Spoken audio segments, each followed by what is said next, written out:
My name is Colin, and I own a small chain of cafes in Seattle. I was married to Valeria for 9 years. She worked as a marketing director at a large IT company. Until recently, we seemed like the perfect couple, successful, wealthy, with plans for the future. It all started with a strange phone call. One morning, an unknown woman called me and said, "Your wife is not who she pretends to be." Then she hung up. I thought it was someone's joke or a mistake. But the next day, another call. Now the female voice said an address, the Grand Hyatt Hotel and room number 1247. Today at 3 p.m., and then dialed tone again. I was torn between reason and heart. Valeria had an important presentation for investors that Wednesday, so I knew she would be busy all day. Or at least that's what I thought. At 2:45 p.m., I was standing in the hotel lobby. My heart was beating so hard I was afraid it could be heard. At 3:15 p.m. I saw Valeria. She was walking to the elevator with a man I didn't recognize. Elegant suit, gray temples, about 50 years old. They were holding hands. I followed them in the next elevator. When the doors opened on the 12th floor, I heard their laughter from room 1247. My world turned upside down. Instead of bursting in or making a scene, I went home. That evening, Valeria returned with a story about a successful presentation and celebration with the team. She was cheerful, tender, even cooked my favorite dinner. For the next 2 weeks, I lived in a parallel world. During the day, I managed the cafe, smiled at customers, solved business issues. At night, I lay next to a woman who was cheating on me and listened to her tell me about her work affairs. Then came the second call from the same woman. "Your wife and Richard are planning something serious. Meet tomorrow at the Moonlight Cafe at 6 p.m. Table by the window." Richard? I didn't know any Richard. Who was this, and why was an unknown woman tracking my wife? At Moonlight, a surprise awaited me. At the table sat a woman about my age with short dark hair and green eyes. She introduced herself as Helena. "Richard is my husband," she said without preamble. "He's been cheating on me with your wife for 8 months." It turned out that Richard Stone was a successful investor from Vancouver. Helena hired a private detective when she noticed her husband's strange behavior. The detective told her about regular meetings at Seattle hotels. "But that's not all," Helena continued. "Your wife isn't just cheating. They're planning something bigger." She showed me photos on her phone. Valeria and Richard at a restaurant, in a hotel, in a car. But the most shocking were documents that the detective had photographed in the hotel room. Valeria and Richard were planning to open a joint business in Vancouver, a chain of restaurants. And they were going to finance this project with Helena's and my money. Valeria had been quietly withdrawing money from our joint accounts for a month, for cafe modernization. In reality, she was transferring it to an offshore account that she and Richard had opened together. "I have a revenge plan," Helena said. "But I need your help." The plan was genius in its simplicity. We knew the date of their next meeting in a week on Friday. They planned to finalize the details of their escape with our money. On Thursday, I told Valeria that I was going to Portland for a business meeting and wouldn't return until Sunday. She was thrilled, a free weekend to meet her lover.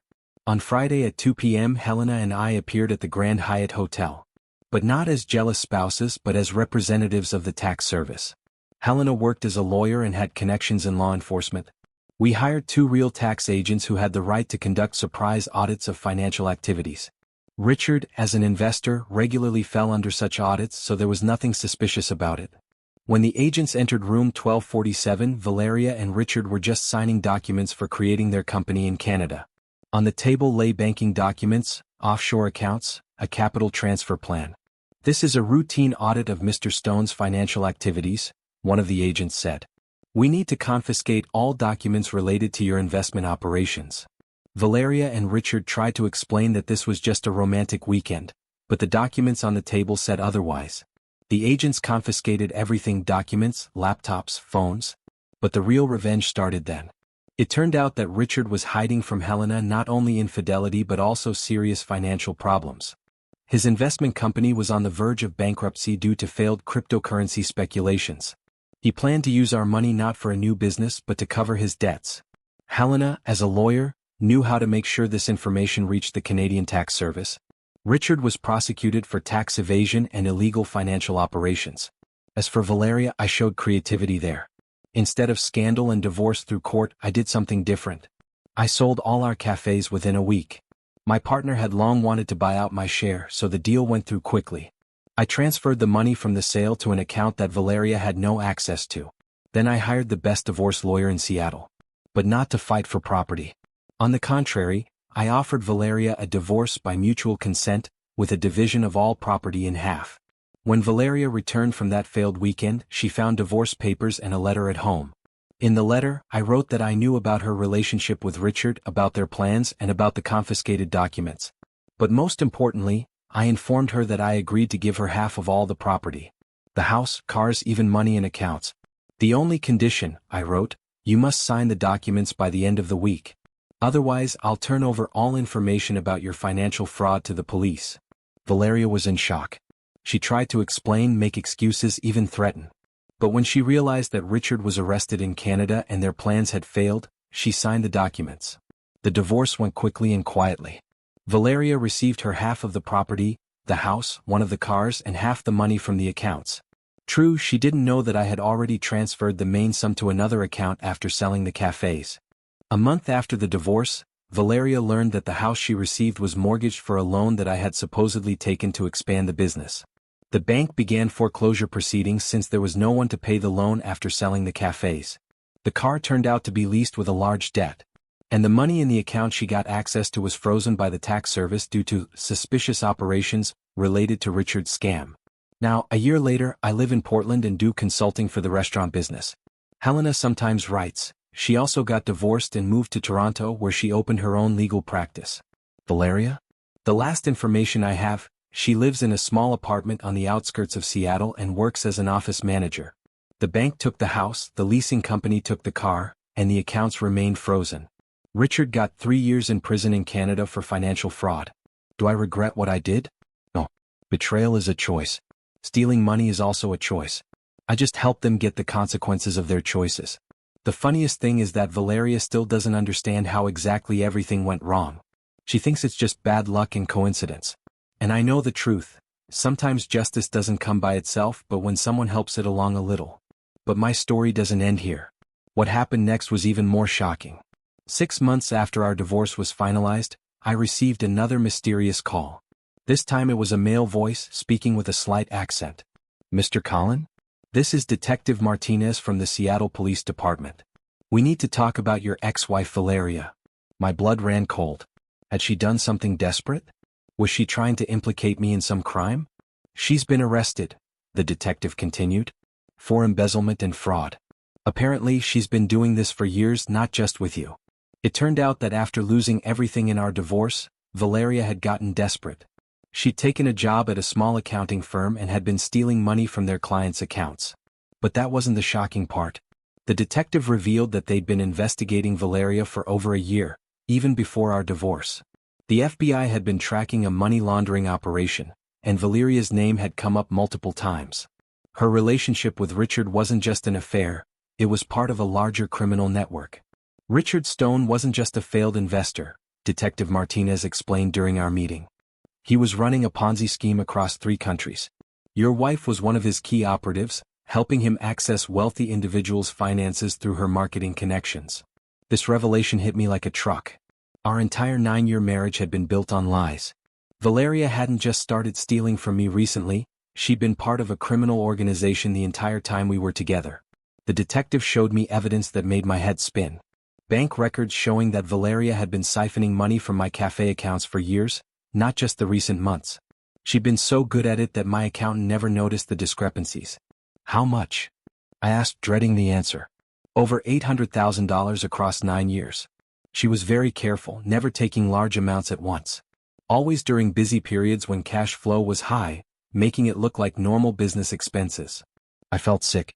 Not just because of the money, but because I'd lived with a professional criminal for nearly a decade without knowing it. Every kiss, every I love you, every shared dream about our future, all of it had been a performance. But the detective had more surprises for me. We need your help, he said. Valeria is refusing to cooperate, but we know there are other victims. Richard's network was extensive, and we believe there are at least 20 other couples who were targeted the same way Valeria targeted you.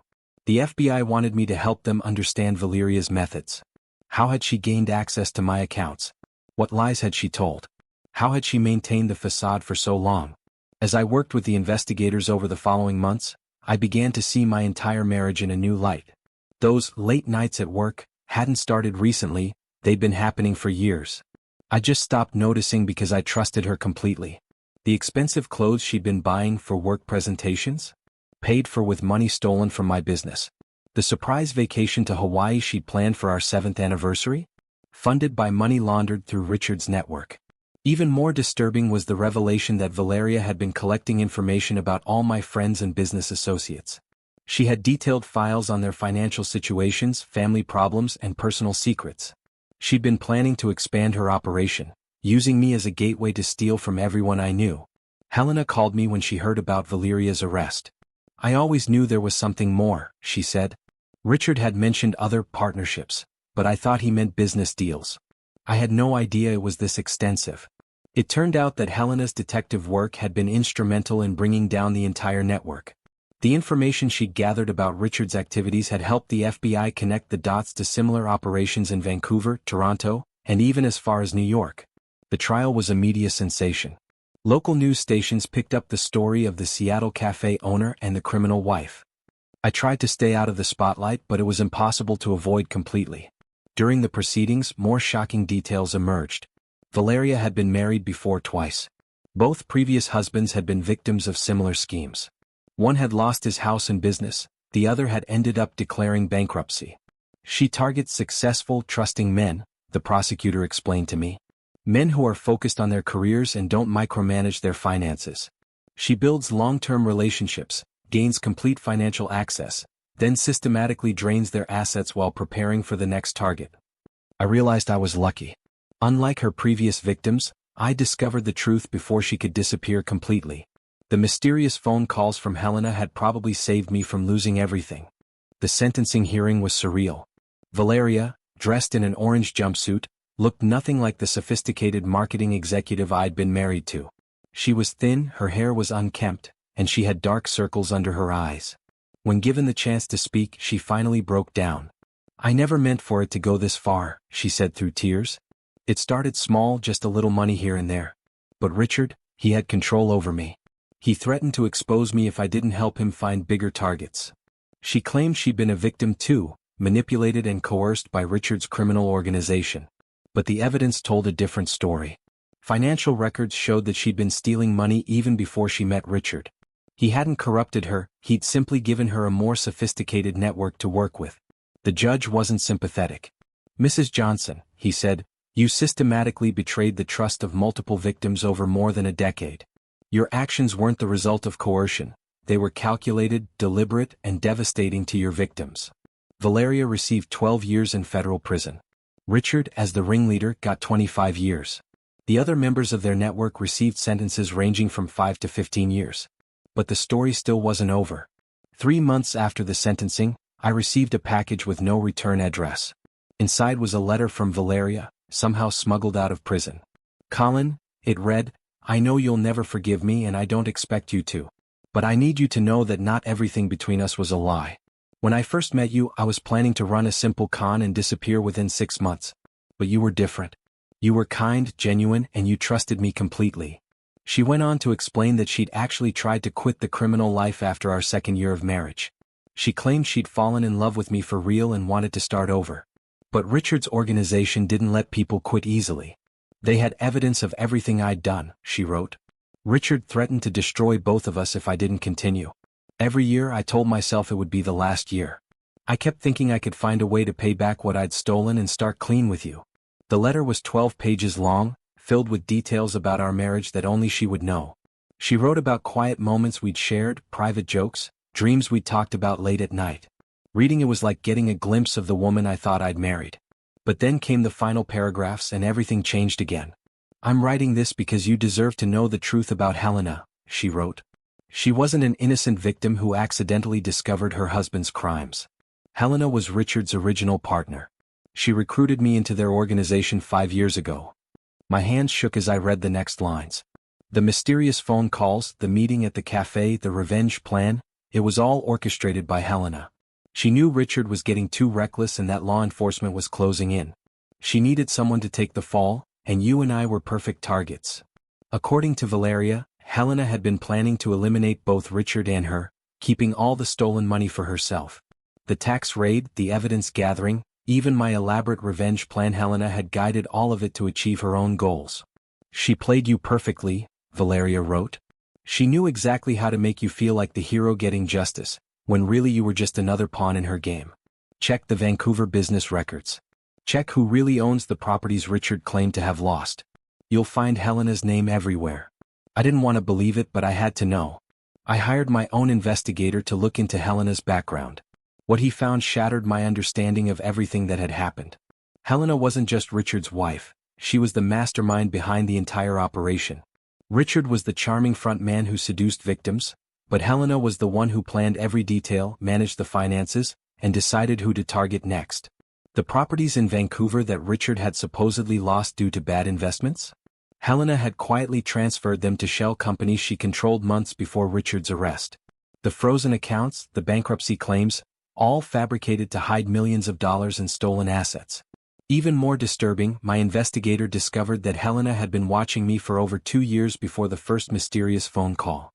She knew my routines, my business patterns, even my personal relationships. She'd been planning the entire scenario from the beginning. When I confronted the FBI with this new information, Detective Martinez looked uncomfortable. We suspected Helena might be more involved than she claimed, he admitted. But she was our key witness. Without her testimony, we couldn't have convicted Richard or your ex-wife. Sometimes in law enforcement, you have to work with imperfect people to catch bigger criminals. It turned out the FBI had made a deal with Helena. In exchange for her cooperation and testimony, she'd received immunity from prosecution. She was free to keep whatever assets she could prove were legitimately acquired, and she couldn't be charged for her role in the criminal network. She's smart, Detective Martinez said. Smarter than Richard, smarter than your ex-wife, maybe smarter than all of us. She played a long game and came out on top. This revelation sent me into a dark period. I thought I was getting justice, but I'd actually been manipulated by someone even more cunning than the people who'd betrayed me. Helena hadn't just helped me get revenge, she'd used me to eliminate her competition and secure her stolen fortune. I tried to contact Helena, but discovered she'd disappeared. The phone number I had for her was disconnected. The Toronto law practice she'd supposedly started didn't exist. Even the apartment she'd claimed to rent was empty, with the landlord saying she'd paid 6 months in advance and then vanished. My investigator tracked her to the Cayman Islands, where she was living under a different name in a beachfront villa worth several $1,000,000. She'd successfully reinvented herself as a wealthy widow, claiming her money came from her late husband's successful investments. The worst part was that I couldn't do anything about it. Helena had been too clever, leaving no legal evidence of her crimes. The FBI's immunity deal protected her from prosecution. Even if I could prove she'd manipulated me, there was no law against being persuasive. I considered flying to the Cayman Islands to confront her, but my lawyer advised against it. You could end up being charged with stalking or harassment, he warned. Helena has legitimate residency there, and she's done nothing technically illegal since receiving immunity. So here I am, 2 years after discovering my wife's betrayal, finally understanding the full scope of what happened to me. I wasn't just the victim of a cheating spouse or even a financial crime. I was a character in an elaborate long-term manipulation conducted by a criminal mastermind who's now living freely on stolen money. Valeria is serving her 12-year sentence in a federal prison in Oregon. According to her lawyer, she's been a model prisoner and might be eligible for early release in 8 years. Richard died in prison 6 months ago, officially from a heart attack, though rumors suggest it might have been suicide. And Helena?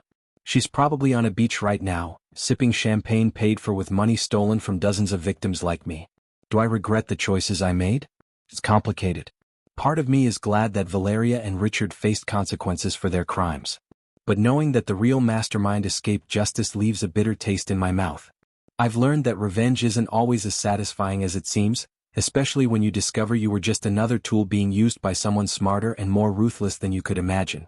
These days, I run a small consulting business in Portland, helping other people who've been victims of financial crimes. I've met dozens of people with stories similar to mine, trusting individuals who were systematically betrayed by people they loved. Some days I wonder if Helena is planning her next operation, identifying new victims and crafting new elaborate schemes. Other days I try to focus on building something positive from the wreckage of my old life. One thing I know for certain: trust, once broken, never quite heals the same way. But maybe that's not entirely bad. Maybe being a little more suspicious, a little more careful, is the price of wisdom. The story that started with mysterious phone calls and ended with international criminal conspiracies taught me that the truth is often more complicated than it appears, and justice doesn't always come in the form we expect. Sometimes the real victims are the ones who think they're getting revenge. Thank you for watching the video to the end. Maybe YouTube will no longer offer you my channel, so subscribe to it by clicking subscribe on the right under the video to receive new interesting stories. Also on the right of the video there is a playlist with other interesting stories that you can listen to, and you can also write in the comments what stories you would like to see on the channel.